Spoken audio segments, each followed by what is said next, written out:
Would you look at them on Inferno following me around? That's just god darn adorable. Welcome back to Pokemon Brilliant Diamond, everybody. Today we're going to go to Route 209, which means yes indeed a new capture, which means yes indeed a new party member will be joining us shortly. Then we'll be making our way, hopefully somewhat quickly, towards the Veilstone City Gym, where we finally will be taking on the third gym and hopefully getting some use out of a psychic type, which I'm still very, very happy about that we got in the first place. That's the barrel, which we already have Bidoophus, which I just called Doofus because Bidoofus didn't fit. But we're going to ignore this encounter, because obviously Dupe's Clause does apply to the entire evolutionary line. So, next attempt for an encounter on this route will be a Starly, which we also already have. This is going to take a while, isn't it? I guess that means that we have a good chance at something good, right? Because the barrel would have been nice, don't get me wrong, the barrel would have been perfectly fine. Staraptor, also perfectly fine, but that's you. Apparently you're looking up and not down. I thought that was his face. It wasn't. It was not a face at all. Let me check my input volume, actually, because that seems a little bit on the high side. Open sound settings. We can take care of our Bonsley without paying too much attention to it. That's all right. Let's just lower this like 4%.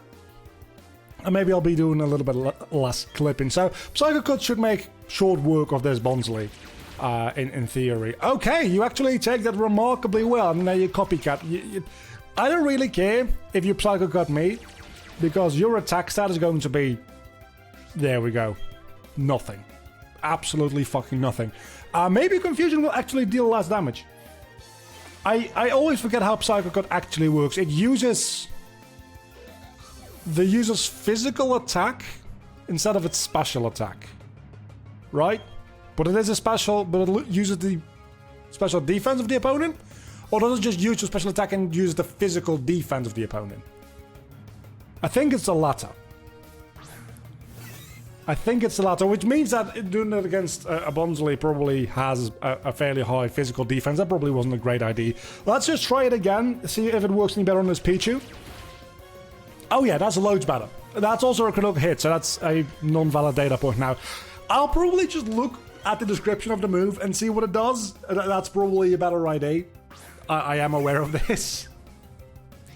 Bidoo, let's use it against Bidoo. Let's see if we get another critical hit, or if we actually kill this thing without a critical hit. It's super effective because it's a poison type. Still not a good data point. Holy hell! I'm trying to do science here, people. Well, I'm playing Pokemon. It's not really science in any meaningful way, but just give me this. Okay, let's take a quick look at our team, because now I kind of need to know. So check summary. If we go to Psycho Cut. The user tears its target with blades from psychic power, lands a critical hit more easily. That literally gives me no information about this whatsoever. But it is a physical move. So maybe that's the thing about it. It's a physical psychic type move, which is a pretty rare thing in and of itself, obviously. Hold on. Is that the only grass on this route? Because I think once we go up north, there won't be any more grass. It'll be a different route. Which means that if we just skip the encounter here and come back later, we could very well get a Spiritomb as our encounter for this route. And I've never actually used a Spiritomb. And I think now that I have online capability, it might actually be... against the Mime Jr. that's not great, is it? So I guess we just use...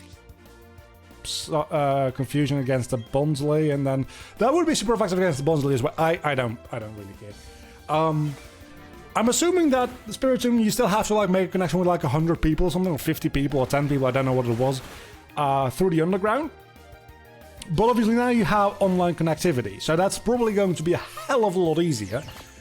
And I've never really used a Spiritomb before. I still need an old keystone, which I think you can get in some way. I don't know what that way is, but that should have been something I looked into before starting this recording. I realized that now. Yeah, is it a little too late to be realizing that now? Definitely, yes, it is. Am I still going to try and just talk to the place where you can get it. I don't even know if Spiritomb still works the same way. It might have had different mechanics, but then again, the developers are so goddamn obsessed, honestly, with keeping this game authentic to Diamond and Pearl, unless they're not. Like, they're very selective at how aggressive they are at being Diamond and Pearl and not Platinum, or just improving things that were just not great to begin with. Why make... I know I complain about this every episode, right? I promise that I'm going to not complain about this for the rest of the series, but why make a remake if you're not going to improve on the things that weren't quite right in the original games? They definitely improved on the HP speed. I don't know if you've seen that video. It's gone semi-viral in the last week. But there's this video comparing how quickly HP goes down between the original Diamond and Pearl. We made it. I think you get an odd keystone if you get to the top of this tower. I think. Right? Maybe. The viral video of the HP from Oblivion going down in the original Diamond and Pearl and then in this game. And it's insane. I forgot how slowly HP went down in Gen 4. Because it didn't go down based on percentage. It actually went down in speed based on the amount of HP. So Oblivion that has like 300 or 400 HP. I don't know what the max HP is for Oblivion, but it's a lot. Yeah, that's not gonna work, is it? It took fucking forever to die. And that was fixing this game. So, obviously, that's something you want to fix. Some other things, maybe also, like, fix them. I'm not saying that the Spiritomb thing was bad. I'm just saying that I personally probably would make it easier in the remakes to get it. And I don't know if they did. But I'm assuming they did. Other than the fact that we do have online connectivity with the Underground now, which makes this entire thing so much easier. I'll be looking into that between recordings, I guess. I don't know what level the Spiritomb will be either, but I'm thinking that if we want to have a Spiritomb, and I'm starting to think that, yeah, actually, we probably do. I quite like that idea. We're probably going to get rid of Justin for it, because everything else on the team, well, or Wally. Because I think Spiritomb is also pretty bulky, more so than offensive. So maybe we get rid of Wally for it. Shallows. Let's switch out for that into... Shallows is not yet a ground type, I don't think. Right? Right? Please tell me I'm right in this, otherwise I might have just fucked myself quite a bit. I'm right in that. Okay. If it had been a ground type and had Mud Bomb or something, probably wouldn't even have died from that, honestly. So it'll probably be fine. I also should be spending a little bit more time for that. We're going to go back into Ralph. I should also spend a little bit more time in the Underground trying to get a Water Stone to evolve Headache at some point. It's not going to be happening anytime soon, and I think if you go into the ruins to the right of the upcoming town, which I forgot the name of, you can find one of pretty much every evolutionary stone in those ruins. So if worse comes to worse, I think we can just go get a Water Stone from there. It's a hellishly complex maze to navigate. And the only thing that you can encounter there, I think, are unknown, which I don't really care about. There used to be, back in the day, right? Back in the day, there was a use, I think, to... Overstone is pretty neat. In like Pokemon Leaf Green Fire Red, wasn't it the case that if you caught a certain amount of unknowns or a certain selection of unknowns, you could then start encountering Anti-Raikou and Suicune in a while? Or is it the other way around, that when you caught Anti-Raikou or Suicune, certain selections of unknown became available? Because I honestly couldn't give less of a shit about collecting unknown. That being said, it's probably one of the only collections that I would be able to finish, because it's pretty easy. I still don't know what the little moving is that they sometimes do at the beginning of battles. It's real weird. That being said, I do have a Living Dex up to like Gen 4. Again, it's on my 3DS and I still haven't found my 3DS fucking charger, so I can't migrate it to my Switch. But I promise you, I have a Living Dex at least the entirety of 1, 2, and 3. I think the majority of Gen 4 as well. I definitely should be switching out right now. Or you can encore me into doing literally nothing because I'm asleep. I'm assuming that... I don't know exactly how encore works, I'm going to be honest with you. If you encore a Pokemon that didn't use a move on the previous turn, really the thing that I'm asking is, does encore lock you into the last move used or the thing you did last turn? Clearly the answer is the last move used. So that's something that we learned today. I'm actually going to use a potion because I can't be fucked to go back down this tower. I'm also starting to realize that I don't think that this is where you get an odd keystone at all. So this might all be useless. Because I think you get an incense at the end of this, which I'm not going to be doing any breeding. I don't care. So maybe this is all for nothing. I also could swear that there's world encounters in this area, but maybe not. Let's do a double battle. Just because a double battle will go by quicker than 2 single battles, and maybe on the way back I'll forget and we'll just do 2 single battles. Because I probably can't teleport out of here, because apparently you can't teleport out of dungeons and caves and stuff anymore. Which, again, I swear that used to be possible, apparently not anymore. This is a very bad matchup for 2 Psychic types. Yeah, this is definitely not a situation that you want to be in. I guess I can use the Psychic move against Mischievous because it's still a neutral, and then I can use Water Pulse against a Murkrow. And I didn't even look at the levels. I'm assuming I am grossly over-leveled, or not even that over-leveled. I'm like 4 or 5 levels higher with my higher level Pokemon, and with Headache, I'm not even higher leveled at all. So this is actually kind of tricky, and this is exactly why you need to fight trainers, or sometimes you need to find the trainers to fight, admittedly. So let's hope on a really good min-max roll for this Water Pulse.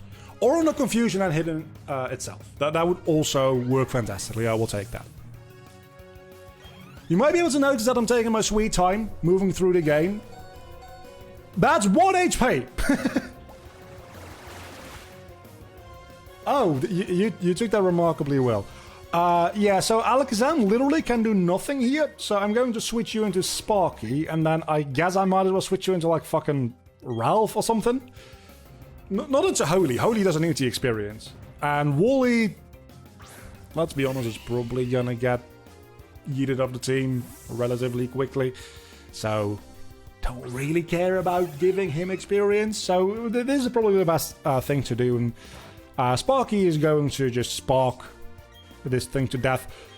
Unless Ralph... that works. I don't care. Unless Ralph... God damn it. Battle... No! How difficult is it to navigate a goddamn menu? I'm flipping through the roof. Okay, sometimes people might have a point in the fact that this game should have had a little more time being play tested. Because that really just shouldn't happen. It's not that big a deal. But still, it shouldn't happen. Right? And it's not even that it's because I am trying to like wiggle the camera around a lot. I don't need roll. I'm not even trying to wiggle the camera around a lot. It's literally a preset camera movement. The same camera movements, I assume, I don't know for sure, but I assume it's the same camera movements in every single map, so you just make all your maps to fit those camera movements. It's really not that complicated. You can just... like, you can just test all the camera movements when making a map. Surely it's not that many. I'm pretty sure there's preset camera movements. They might be AI driven, and if they're... Wait a second, this is my encounter for this area. That's not good. Because I really don't want a Murkrow.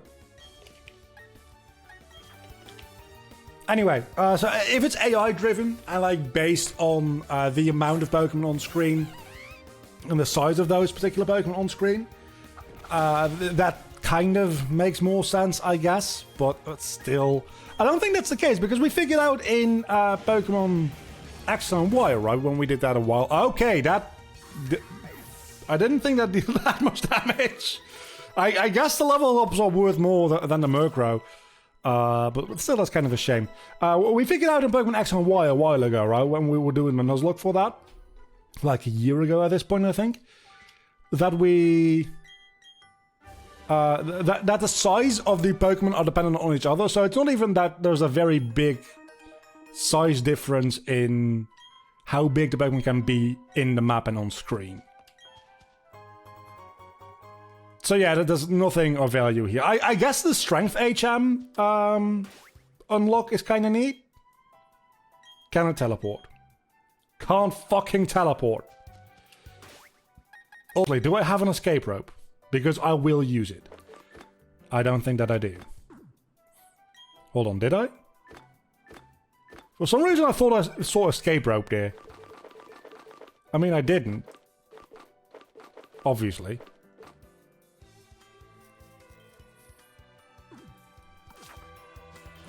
I guess we'll be walking back down then. This is taking me 15 minutes to get through. I want to point you that out to you because this is all optional. It's going to take me 20 minutes to get back down too. So this is going to be the entire episode. No, it's not. But we might not actually. I'm recording 2, maybe 3 episodes today. I'm thinking 2 because I also still need to do a little bit of modeling tonight, if at all possible. I was hoping that we might be able to get to and through the 3rd gym in today's recording, because in the last recording I did was also like the last 2 episodes.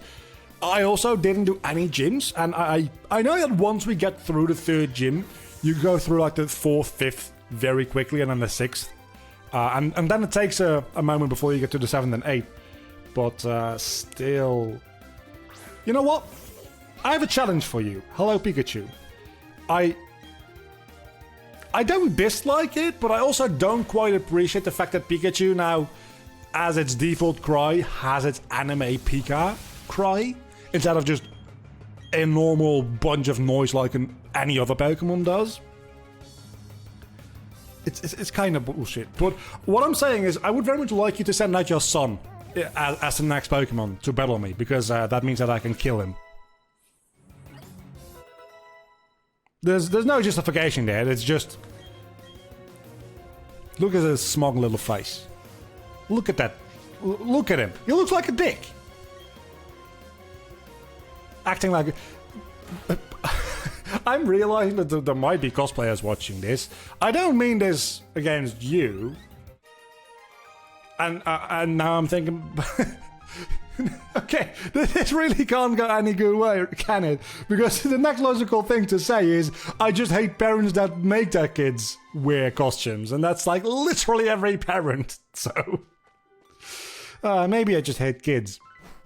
In which case, why the fuck am I playing Pokemon on YouTube? That's just not a good combination, is it?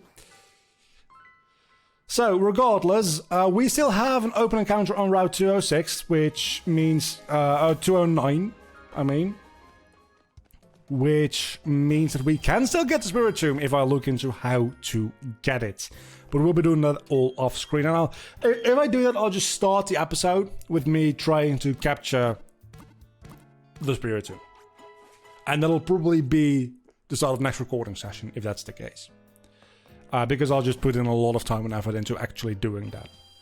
That being said, I don't actually have a big backlog at all for this series, so it might not be the start of next recording session, in which case I'll probably just end up not doing it at all. Let's see what my encounter is here. It's a Ponyta, but I think I already have one of those, so it's not gonna be a Ponyta after all. Can somebody explain to me what the hell that little jiggle move is about? You know what, I'm just going to ask it in the Discord, because it's actually bothering me. Channel, if you're not on the Discord, go ahead and join. What the hell is that little wiggle move Pokemon sometimes do at the start of battle?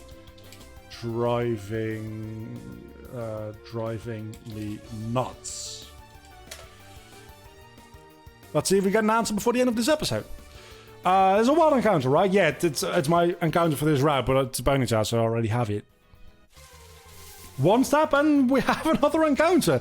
And this is a Kricketune, which I also already have. I'm getting a lot of deja vu here today. I think I've only had repeat encounters and a Murkrow. Which is the next best thing, I suppose. So, let's just try to walk... It's a Geodude! What is a Geodude even doing out here? You're a cave-type Pokemon. I know cave is not a typing, but still. He seems a little worried. He says something about being worried. It has to do something with the ability, surely. Let me actually read the dialogue.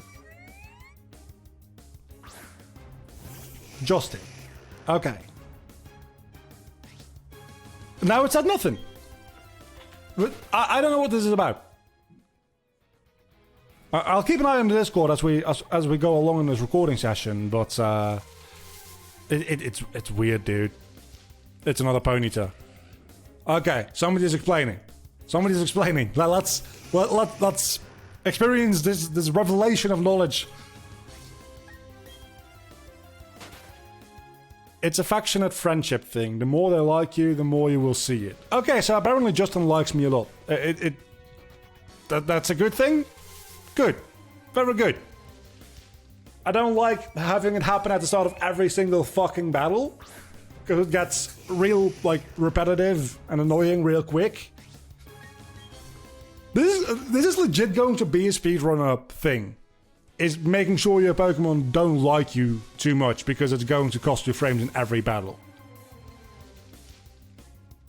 Do I really have every Pokemon available on this route already? I very well might. And I can't even use the speed button to speed up my encounters, so... I guess I'm gonna give it like 1 or 2 more chances.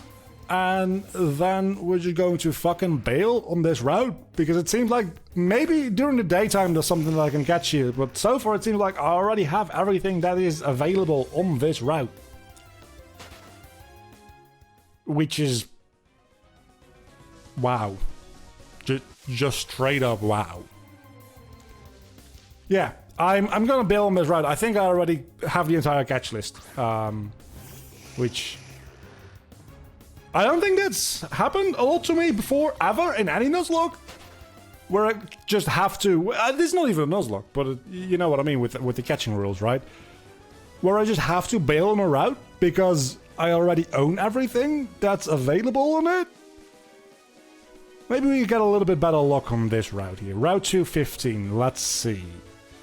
Nothing wants to encounter me. There we go, and it's a fucking dude. It's raining on this route. The fuck are you doing here? You're weak to water. Twice. Go back to your cave. Give me a real Pokemon. Please. Anything. Anything that I can catch. I'm quite happy with just keeping the team as it is right now. If you don't want to give me new encounters, that's fine. I'll just keep the team as it is. We'll have plenty of opportunities going forward to capture other Pokemon that I probably won't want. Honestly, I think I'm pretty like close to my final team here. More or less. So let's just keep going. And if we encounter something good, I think... Oh, no, I was going to say, I think there's like Matchup or Matchoke on this route as well, but I already have a Matchup as well, so even if that's the case, it still does not matter. Big downside I now realize of this route is that my Ralph, not that useful anymore. Because, yeah, it's super effective against the Bronzor, but it's also raining. So that makes it neutral. At which point... Power Up Punch probably is the better option. Because it's also going to be neutral, but at least it raises my attack. I'm going to try a... Am I going to try? I don't think I'm going to try a Flame Wheel. I'm just going to do another Power Up Punch because at this range that might actually kill with +1. I don't think that it will. It'll probably just live. Yeah, there we go. But at this point, it definitely will kill. Unless I miss, which... Can Power Up Punch miss? I think Power Up Punch has 100% accuracy, right? Right? Does it have 90? It seems like such a good move. It seems unreal that it would have 100% accuracy, but who the fuck knows? Shieldon. You see, this one, however, is going to absolutely get annihilated when I power up punch it, because I'm at +2. This is fucking sturdy. Forgot that sturdy. It's a Gen 4 remake, but the mechanics are very much Gen 8. So, yes, in fact, sturdy will save you from any move, because that was introduced in Gen 5, wasn't it? Or was it a Gen 4 thing? Sturdy used to be only effective against moves that were actual one-hit KO moves, like Fissure and Sheer Cold and Guillotine. I don't even know if Guillotine existed when those mechanics were in place. Anyway, those type of moves, the Oko moves, right? Used to be the only things that Sturdy protected against. But then either in Gen 4 or Gen 5, I think it was in Gen 5, they changed it to where anything that would take you down from full health, pretty much Sturdy became a focus sash. Which is great, because that makes the ability actually useful. And a lot of Pokemon became just so much better as a result of that. I'm leading with Alakazam. Yeah, I can take down the black belt. As a matter of fact, it's actually probably a very good spot to level grind if I need to, which I don't, because experience mechanics in this game. But would I need to, this would probably be a pretty decent spot to level grind Alakazam, because I think there's like 2 or 3 black belts very close together. So I can Versus Seeker them all in theory. But I can just Psycho Cut you.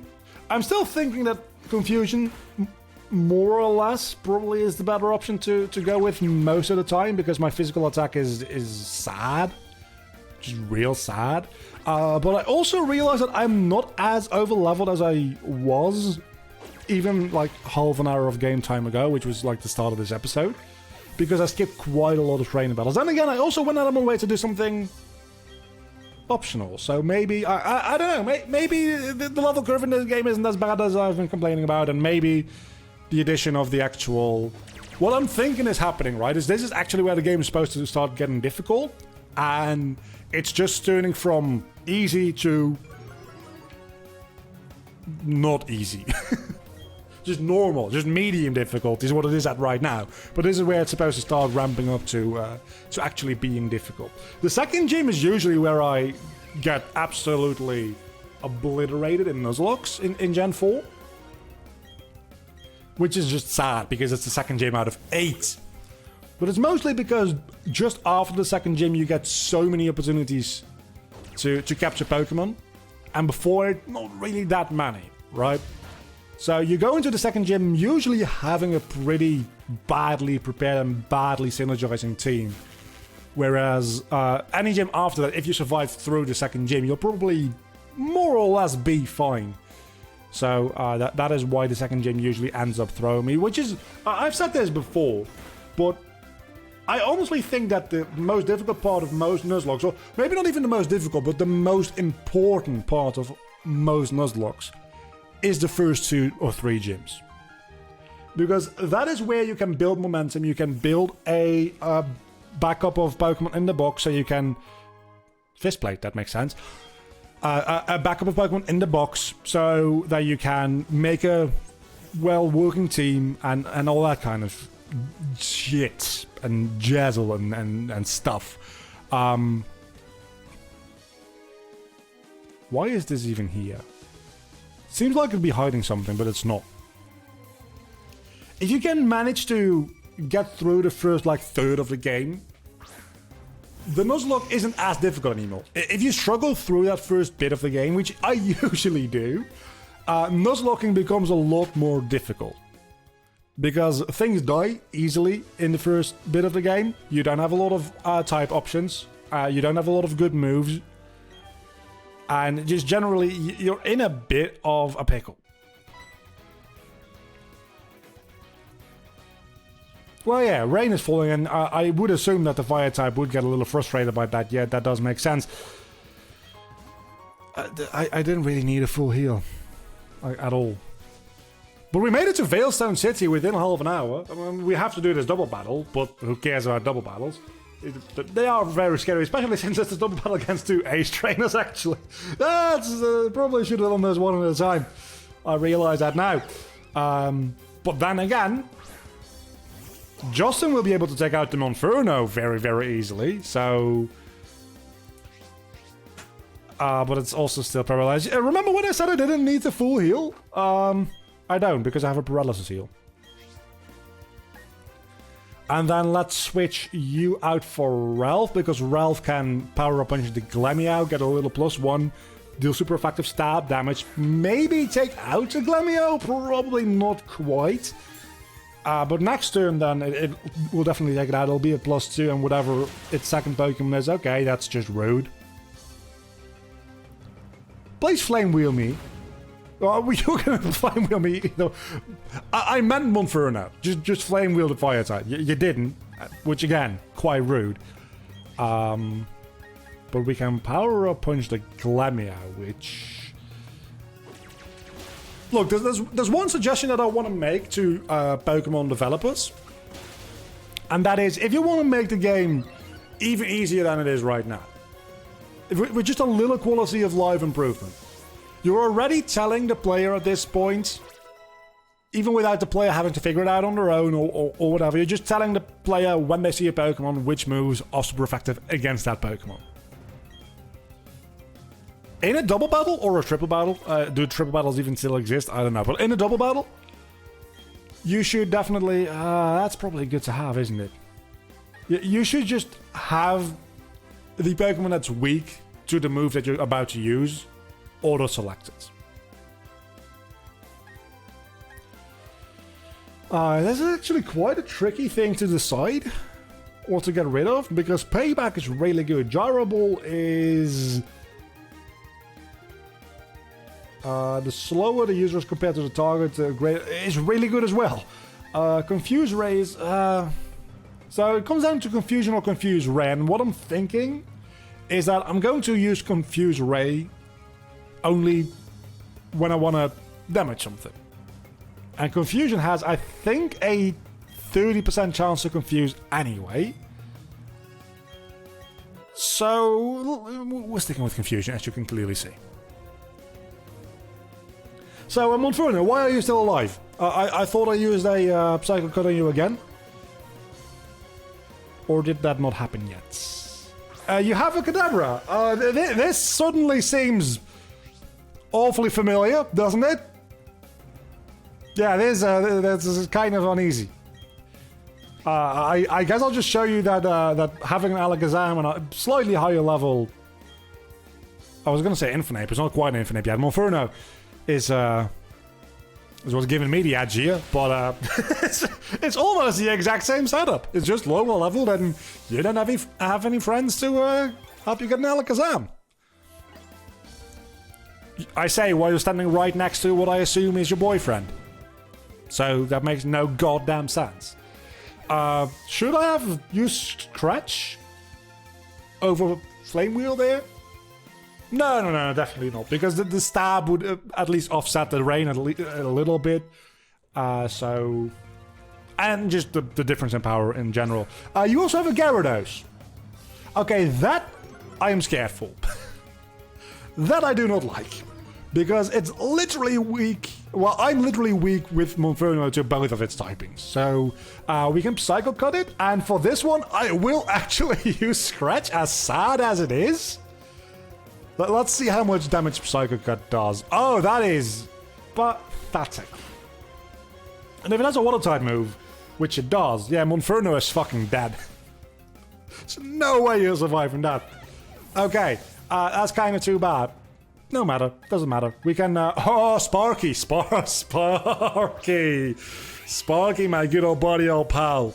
We will wreck your shit. Let's see, Sparky will probably not outspeed Justin. Let's see how much more damage Confusion might do. It does roughly the same amount, so... Okay, Sparky almost died as well. Did not expect that to deal that much damage, but then again, Waterfall from a Gyarados in the rain, I should not be surprised that it deals so much damage. Mostly annoyed that Ralph didn't get any of that experience because he's slowly getting close to becoming an Infernape. And I'm just gonna say it, I really like Infernape.